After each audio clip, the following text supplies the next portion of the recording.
নমস্কার। আপনাদের একটা জিনিস অনেকের হয়তো মনে থাকবে, লক্ষ্মী ভাণ্ডার ফার্স্ট টাইম যখন চালু হয় তার কিছুদিন পরেই কিন্তু ই শ্রম কার্ড নামে একটি কার্ড চালু হয়েছিল। এমন কোনো মানুষ নেই যারা ওই কার্ডটি কিন্তু করেননি। কথায় কথায় রটে গিয়েছিল লক্ষ্মীর ভাণ্ডার যেমন দেওয়া হচ্ছে, এই ই শ্রম কার্ড করলে সবাই নারায়ণ ভাণ্ডার পাবে। ওটা হচ্ছে মহিলাদের জন্য ভাতা, এই কার্ড করলে সবাই পাবে ভাতা, তবে সেটা পুরুষদের জন্য। যদিও ই শ্রম কার্ড পুরুষ মহিলা নির্বিশেষে সবাই কিন্তু করেছিল। যদিও এগুলো কিন্তু সাইবার ক্যাফের দোষ ছিল, তার থেকেও মানুষের মুখে মুখে জিনিসটা আরও ছড়িয়ে গিয়েছিল। কার্ডটা করে রাখতে অসুবিধে কি আছে, কার্ডটা যদি করা থাকে তার বিনিময়ে ভাতা পাবো, কিন্তু অ্যাকচুয়ালি ওই কার্ডের কি উদ্দেশ্য সেটা কেউ জানতো না। তার উপর কার্ডটা তৈরি করতেও কিন্তু বিভিন্ন জায়গায় বিভিন্ন রকম টাকা নেওয়া হয়েছিল।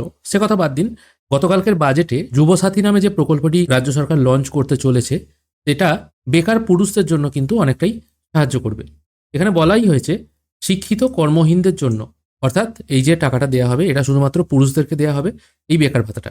এটার সঙ্গে অনেকটা মিল আছে যুবশ্রী প্রকল্পের। যুবশ্রী প্রকল্প ওই একই জিনিস, 5 বছরের জন্য টাকা দেওয়া হয় 1,500 টাকা করে। এমপ্লয়মেন্ট ব্যাংকে গিয়ে আপনাদের ফর্ম জমা দিয়ে আসতে হয়, ওই টাইপেরই জিনিস কিন্তু এটা। সেটাকেও কিন্তু অনেকে বেকার ভাতা বলতো, যারা অ্যাপ্লাই করেছিল এখনও কিন্তু অনেকেই পাচ্ছে। কি বলা হলো আগে দেখে নেওয়া যাক। অন্তর্বর্তী বাজেটে বাংলার যুবসাথী নামে একটি নতুন প্রকল্পের ঘোষণা করল সরকার। এই প্রকল্পের অধীনে মাসে 1500 টাকা করে আর্থিক সাহায্য মিলবে। কর্মসংস্থান না হওয়া পর্যন্ত সর্বাধিক 5 বছর এই সুবিধা পাওয়া যাবে। রাজ্যের শিক্ষিত বেকার যুব সমাজের জন্য নতুন প্রকল্প ঘোষণা করলেন। অর্থাৎ দেখা যাচ্ছে এই প্রকল্পে আপনি যদি নাম নথিভুক্ত করেন তাহলে আপনি 1500 টাকা করে আর্থিক সাহায্য পাবেন 5 বছর পর্যন্ত। অর্থাৎ 5 বছরে আপনি 90,000 টাকা ইনকাম করতে পারবেন। চলতি বছরের 15ই আগস্ট থেকে এই প্রকল্প শুরু হবে। কারা পাবেন এই সুবিধা? বাজেটে জানানো হয়েছে এই প্রকল্পে নাম নথিভুক্ত করতে গেলে আবেদনকারীকে ন্যূনতম মাধ্যমিক বা সমতুল্য পরীক্ষায় উত্তীর্ণ হলেই হবে। 21 থেকে 40 বছর বয়সী আবেদনকারী এই সুবিধা পাবেন। যারা শিক্ষা সংক্রান্ত বা স্কলারশিপ ছাড়া রাজ্য সরকারের অন্য কোনো সামাজিক সুরক্ষা প্রকল্পের সুবিধা পাচ্ছেন না, তারা এই প্রকল্পের সুবিধা পাবেন।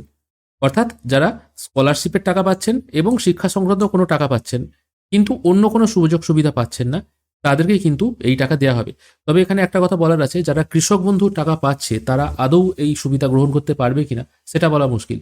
দেখা গেল এখন ম্যাক্সিমাম মানুষই কিন্তু কৃষক বন্ধু অ্যাপ্লাই করে দিচ্ছে। মানে কি, বাবার হয়তো জমি আছে 2 কাঠা বা 1 কাঠা জমি, ছেলের নামে করে দিচ্ছে, দিয়ে ছেলে অ্যাপ্লাই করে দিচ্ছে কৃষক বন্ধুতে, তো সেও কৃষক বন্ধু টাকা পাচ্ছে। কৃষক বন্ধুটাও কিন্তু রাজ্য সরকারের একটা প্রকল্প। এবার সেখানে যারা টাকা পাচ্ছে তারা মনে হয় না পাবে, কিন্তু শুধুমাত্র শিক্ষা আর স্কলারশিপ ছাড়া এই দুটো ক্ষেত্রে তারা যদি টাকা পেয়ে থাকে সেক্ষেত্রে অসুবিধা নেই, কিন্তু কৃষক বন্ধু টাকা পেলে আদৌ পাবে কিনা সেটা নিয়ে একটা সন্দেহ রয়ে যাচ্ছে। এই প্রকল্পের জন্য আগামী অর্থবর্ষে 5,000 কোটি টাকা বরাদ্দ করা হয়েছে। রাজ্যে আগে থেকেই মহিলাদের জন্য চালু রয়েছে লক্ষ্মীর ভাণ্ডারের মতো জনপ্রিয় সামাজিক প্রকল্প। এবার যুব সমাজের আর্থিক অনুদানের প্রকল্প নিয়ে এলেন মুখ্যমন্ত্রী। আর অন্যদিকে লক্ষ্মী ভাণ্ডারের টাকাও কিন্তু 500 টাকা বেড়েছে। জেনারেল ওবিসিরা 1000 টাকা থেকে বেড়ে 1500 টাকা পাবেন এবং এসসি এসটিরা 1700 টাকা পাবেন। এটাই কিন্তু কার্যকর করা হচ্ছে। আগামী ফেব্রুয়ারি মাস থেকেই এটাই কার্যকর হবে। অর্থাৎ যুবসাথী প্রকল্প চালু হচ্ছে। এবার এটা অনলাইনের মাধ্যমে হবে না অফলাইনের মাধ্যমে হবে সেটাও কিন্তু এখনো বলা হচ্ছে না। কৃষক বন্ধুর সাহায্য পেলে সেটা পাওয়া যাবে কিনা সেটাও বলা যাচ্ছে না। তবে বার্ধক্য ভাতা এবং প্রতিবন্ধী ভাতা যদি বাড়ানো হতো তাহলে কিন্তু বহু মানুষের সুযোগ সুবিধা বাড়তো। আপনাদের কি মতামত অবশ্যই জানাবেন। আজকের ভিডিও এখানেই শেষ করছি। ভিডিও যদি ভালো লেগে থাকে অবশ্যই একটি লাইক করবেন। ভিডিও দেখার জন্য অসংখ্য ধন্যবাদ। ভালো থাকবেন।